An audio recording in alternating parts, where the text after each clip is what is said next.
ಬಂಡಾಭಿಷೇಕವನ್ನು ಮಾಡಬೇಕು ಅಂತ ಹೇಳ್ತಕ್ಕಂಥ ಒಂದು ಸಂಕಲ್ಪವನ್ನು ಮಾಡಿದರು. ಏನು ನಿನ್ನೆ ಈ ಸಂಕಲ್ಪ ಮಾಡಿದ್ರಲ್ಲ, ಆದರೆ ನಿನ್ನೆಯಿಂದಲೇ ಈ ಮಳೆ ಶುರುವಾಗಿದೆ.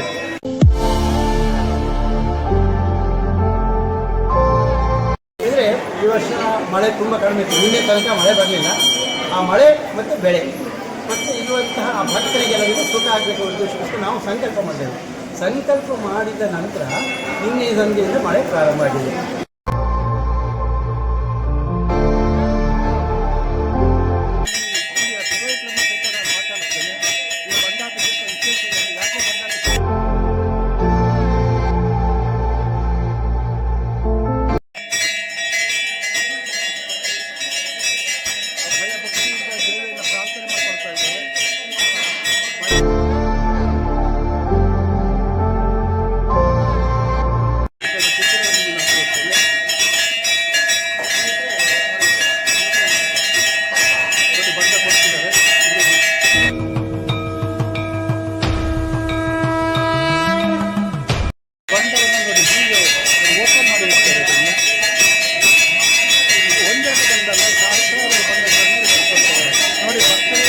ಸ್ನೇಹಿತರೆ ನಮಸ್ಕಾರ, ನಾನು ಶ್ರೀಪತಿ ಹೆಗಡೆ ಹಕ್ಲಾಡಿ.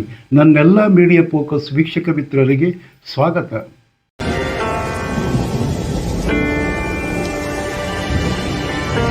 ಸ್ನೇಹಿತರೆ, ಮಳೆಗಾಗಿ ಎಳನೀರು ಅಭಿಷೇಕ ಮಾಡಿದರೆ ಮಳೆ ಬರುತ್ತಾ?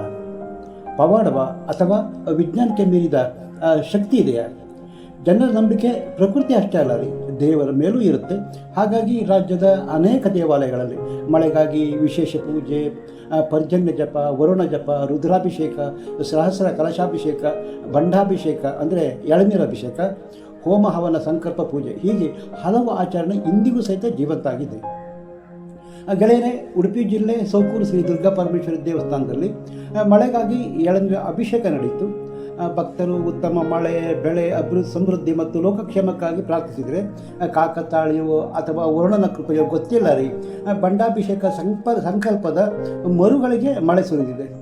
ಸೌಕೂರಿನಲ್ಲಿ ನಡೆದ ಎಳನೀರು ಅಭಿಷೇಕ ಪುರಾಣ, ರಾಮಾಯಣ, ಮಹಾಭಾರತ ಕಾಲದಲ್ಲಿ ಮಳೆಗಾಗಿ, ವರುಣ ಸಂಪ್ರೀತಿಗಾಗಿ ಏನು ಮಾಡ್ತಾ ಇದ್ದರು, ವಿದೇಶಗಳಲ್ಲೂ ಸಹಿತ ಇಂಥ ನಂಬಿಕೆ ಇತ್ತ ವಿವರಿಸೋ ಪ್ರಯತ್ನ ಇಲ್ಲಿದ್ದು. ಸ್ನೇಹಿತರೆ, ವಿಡಿಯೋ ಸ್ಕಿಪ್ ಮಾಡದೆ ಕೊನೆ ತನಕ ನೋಡಿ.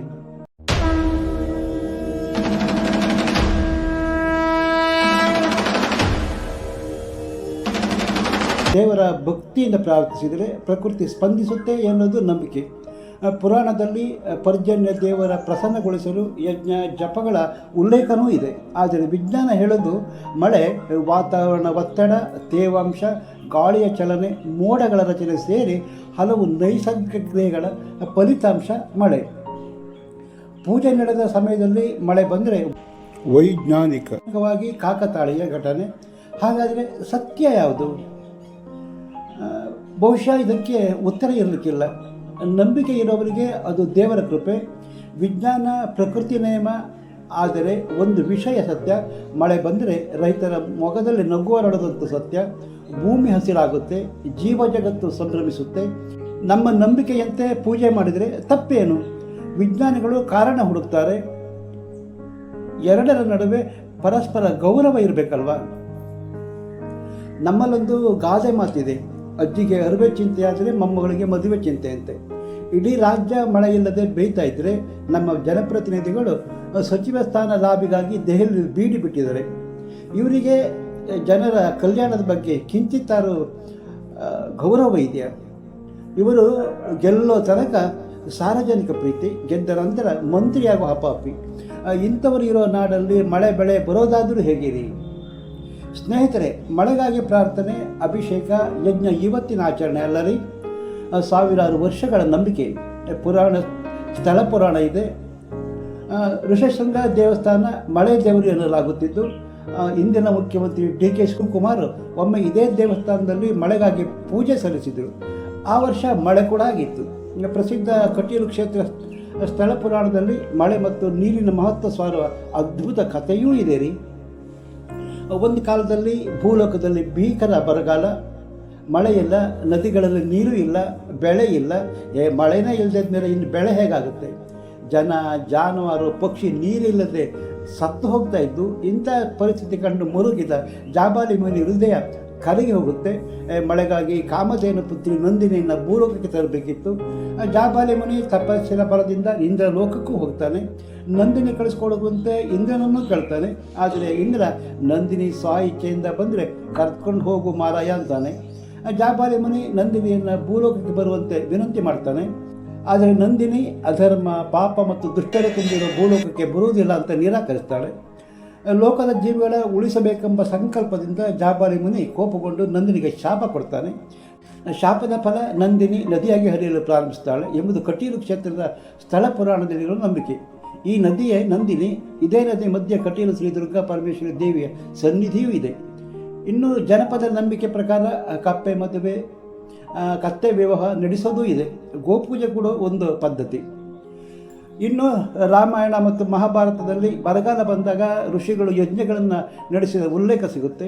ರಾಜನು ಅಧರ್ಮ ಮಾಡಿದರೆ ಅನಾವೃಷ್ಟಿ ಅಂದರೆ ಬರ ಉಂಟಾಗುತ್ತೆ ಅನ್ನೋ ಉಲ್ಲೇಖ ಸಹಿತ ಇದೆ. ಆ ಧರ್ಮದಿಂದ ಆಳಿದರೆ ಸಮೃದ್ಧ ಮಳೆ ಬೀಳುತ್ತದೆ ಎಂಬ ವಿಚಾರ ಶಾಂತಿ ಪರ್ವ ಸೇರಿದಂತೆ ಹಲವು ಭಾಗಗಳಲ್ಲಿ ಉಲ್ಲೇಖ ಇದೆ. ವೇದ ಯಜ್ಞಗಳ ಪ್ರಕೃತಿ ಸಮತೋಲನ ಮತ್ತು ಲೋಕಕ್ಷೇಮಕ್ಕಾಗಿ ಎಂಬ ತತ್ವ ಒತ್ತಿ ಹೇಳಲಾಗಿದೆ.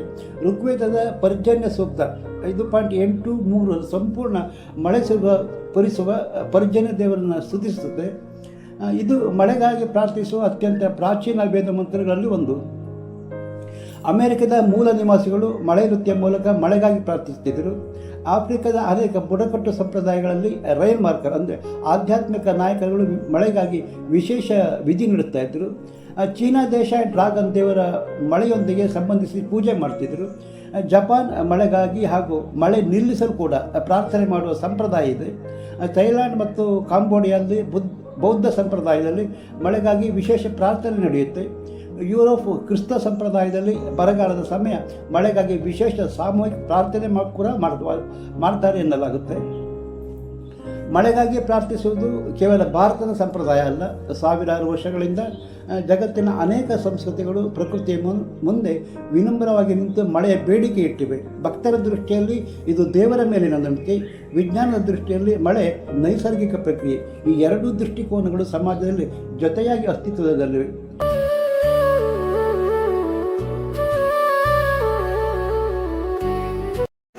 ಇವಾಗ ನಮ್ಮ ಜೊತೆಗೆ ಈ ದೇವಸ್ಥಾನದ ಟ್ರಸ್ಟಿ ಅನಂತ್ ಅಡಿಗ ಅವರು, ಇವರು ಸರ್ಕಾರಿ ಶಾಲೆಯ ಶಿಕ್ಷಕರಾಗಿ ನಿವೃತ್ತರಾಗಿದ್ದಾರೆ. ಇವಾಗ ಇದು ಟ್ರಸ್ಟಿ ಆಗಿದ್ದಾರೆ. ಇಲ್ಲಿ ಈ ಬಂಡಾಭಿಷೇಕ ಯಾಕೆ ಮಾಡ್ತಾರೆ, ಅದರ ವಿಶೇಷತೆ ಏನು, ಈ ದೇವಿಗೆ ಈ ಬಂಡಾಭಿಷೇಕವನ್ನು ಯಾಕೆ ಮಾಡಬೇಕು ಹೇಳೋ ಬಗ್ಗೆ ಅಡಿಗರೇ ಹೇಳ್ತಾರೆ. ಅವ್ರು ಏನು ಹೇಳ್ತಾರೆ ನಾವೇ ಕೇಳೋಣ. ಎಲ್ಲರಿಗೂ ವಂದನೆಗಳು. ನಮ್ಮ ಈ ದೇವಸ್ಥಾನ ಸೌಕೃಷಿ ಬಿಜಾಪುರ ದೇವಸ್ಥಾನದ ಟ್ರಸ್ಟಿ ಮತ್ತು ಜೊತೆಗೆ ಅರ್ಚಕ. ಈಗ ಲೋಕ ಸಮಸ್ತ ಸುದ್ದಿನ ಭವಂತಂದು ಎಲ್ಲರಿಗೂ ಒಳ್ಳೆಯದಾಗಬೇಕು ಅನ್ನೋ ಉದ್ದೇಶ.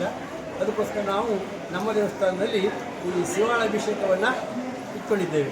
ಕಾರಣ ಏನು ಹೇಳಿದರೆ, ಈ ವರ್ಷ ಮಳೆ ತುಂಬ ಕಡಿಮೆ ಇತ್ತು. ನಿನ್ನೆ ತನಕ ಮಳೆ ಬರಲಿಲ್ಲ. ಆ ಮಳೆ ಮತ್ತು ಬೆಳೆ ಮತ್ತು ಇರುವಂತಹ ಆ ಭಕ್ತರಿಗೆಲ್ಲರಿಗೂ ಸುಖ ಆಗಬೇಕು ಉದ್ದೇಶಕ್ಕೋಸ್ಕರ ನಾವು ಸಂಕಲ್ಪ ಮಾಡಿದ್ದೇವೆ. ಸಂಕಲ್ಪ ಮಾಡಿದ ನಂತರ ನಿನ್ನೆ ಸಂಜೆಯಿಂದ ಮಳೆ ಪ್ರಾರಂಭ ಆಗಿದೆ. ಇದು ನಮ್ಮ ದೇವರು ಅನುಗ್ರಹಿಸಿದ್ದು ನಾವು ಹೇಳ್ತೇವೆ. ನಾವು ದೇವರಿಗೆ ಪ್ರತಿ ದಿವಸ ಪಂಚಾಮೃತಾಭಿಷೇಕ ಮಾಡ್ತೇವೆ.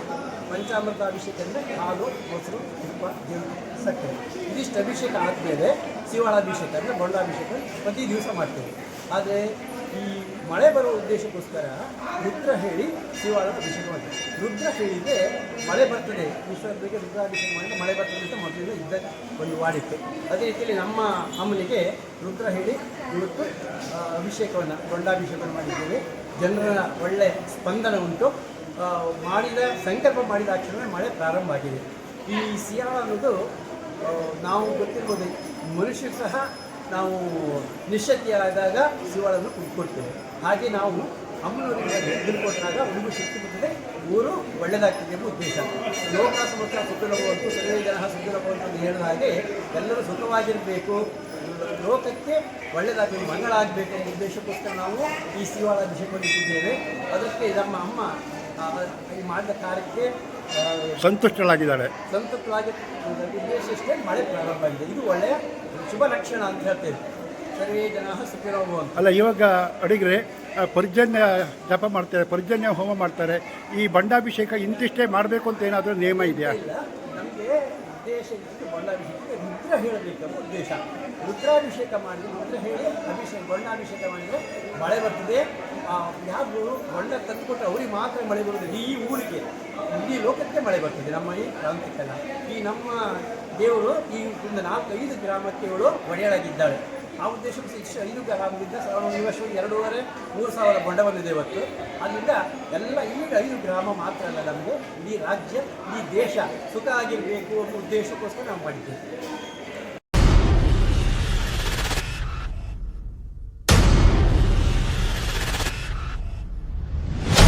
ತುಮಕೂರು ದುರ್ಗಾ ಪರಮೇಶ್ವರಿಗೆ ಆರತಿ ಸೇವೆ ಸಹಿತ ಇಲ್ಲಿ ಒಂದು ಪ್ರಧಾನ ಅಂಶ ನೋಡಿ. ಇದು ತುಪ್ಪದ ಆರತಿ ಮಾಡಲಿಕ್ಕೆ ದೀಪಕ್ಕೆ ತುಪ್ಪವನ್ನು ಹಾಕಿಟ್ಟಿದ್ದಾರೆ. ಇಲ್ಲಿ ಭಕ್ತರು ಬಂದು ಇದನ್ನು ಚೀಟಿಯನ್ನು ಮಾಡಿಕೊಂಡು ತಗೊಂಡು ಹೋಗಿ ಆ ದೇವರಿಗೆ ದೀಪ ಹಚ್ಚಿಸುವ ಮೂಲಕ ತಮ್ಮ ಹರಕೆಯನ್ನು ತೀರಿಸ್ಕೊಳ್ತಾರೆ. ಇವತ್ತು ಇಲ್ಲಿ ಬಣ್ಣಾಭಿಷೇಕ ನಡೀತಿರೋದಕ್ಕೋಸ್ಕರ ಈ ವ್ಯವಸ್ಥೆಯನ್ನು ಮಾಡಿದ್ದಾರೆ. ಮಳೆ ಇಲ್ಲದಕ್ಕೋಸ್ಕರ ಇಲ್ಲಿ ಹೀಗೆ ಬಣ್ಣಾಭಿಷೇಕವನ್ನು ಮಾಡಬೇಕು ಅಂತ ಹೇಳ್ತಕ್ಕಂಥ ಒಂದು ಸಂಕಲ್ಪವನ್ನು ಮಾಡಿದರು. ಏನು ನಿನ್ನೆ ಈ ಸಂಕಲ್ಪ ಮಾಡಿದ್ರಲ್ಲ, ಆದರೆ ನಿನ್ನೆಯಿಂದಲೇ ಈ ಮಳೆ ಶುರುವಾಗಿದೆ. ಇಲ್ಲಿಯ ಭಕ್ತರು ಮತ್ತು ಹಾಗೆ ಅರ್ಚಕರು ಎಲ್ಲ ಜನ ಸಮುದಾಯದ ಅಭಿಲಾಷೆ ಏನೆಂದರೆ ಈ ಬಣ್ಣಾಭಿಷೇಕಕ್ಕೆ ದೇವರ ಸಂತೃಪ್ತರಾಗಿದ್ದಾಳೆ ದೇವಿ, ಹಾಗಾಗಿ ಮಳೆ ಬಂದಿದೆ. ಇದರ ಉದ್ದೇಶ ರಾಜ್ಯ ಅಷ್ಟೇ ಅಲ್ಲ, ದೇಶ ಸುಭಿಕ್ಷೆ ಆಗಬೇಕು, ರೈತರು ನೆಮ್ಮದಿಯಾಗಿರಬೇಕು ಅನ್ನೋ ಉದ್ದೇಶಕ್ಕೋಸ್ಕರ ಇಲ್ಲಿ ಬಣ್ಣಾಭಿಷೇಕವನ್ನು ಇವರು ನೆರವೇರಿಸಿದ್ದಾರೆ. ಸಾಧಾರಣ ಲಕ್ಷಾಂತರ ಬಣ್ಣಗಳು ಇವತ್ತು ದೇವಿಗೆ ನೈವೇದ್ಯ ಆಗಿದ್ದಾಳೆ. ಇವಾಗ ಏನು ಅನಾರೋಗ್ಯ ಪೀಡಿತರಿಗೆ ಸುಸ್ತಾಗಿದೆ, ವೈದ್ಯರು ಹೇಳೋದಿಲ್ವ ನೀವು ಬಣ್ಣ ಕೊಡಿ ಸ್ವಲ್ಪ ತಾಕತ್ತು ಬರ್ತದೆ ಅಂತ.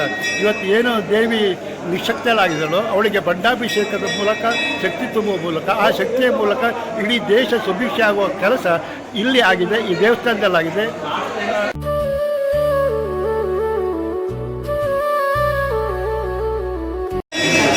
ದುರ್ಗಾ ಪರಮೇಶ್ವರಿಗೆ ಬಂದಿರುವ ಹರಕೆ ಅಂತಂದರೆ ಈ ದೇವಿಗೆ ಪ್ರಿಯವಾದ ಸೀರೆಗಳನ್ನು ಭಕ್ತರು ಅರ್ಪಿಸ್ತಾರೆ. ಈ ಅರ್ಪಿಸುವಂತಹ ಸೀರೆಗಳನ್ನು ಇಲ್ಲಿ ಏನೇ ಬಿಗಿಟ್ಟಿರೋದು ನೋಡಿ, ವೀಕ್ಷಣೆ ಮಾಡ್ತಾ ಇದ್ದಾರೆ. ಸೀರೆಯನ್ನೆಲ್ಲ ಪರೀಕ್ಷೆ ಮಾಡಿ ನೋಡ್ತಿದ್ದಾರೆ.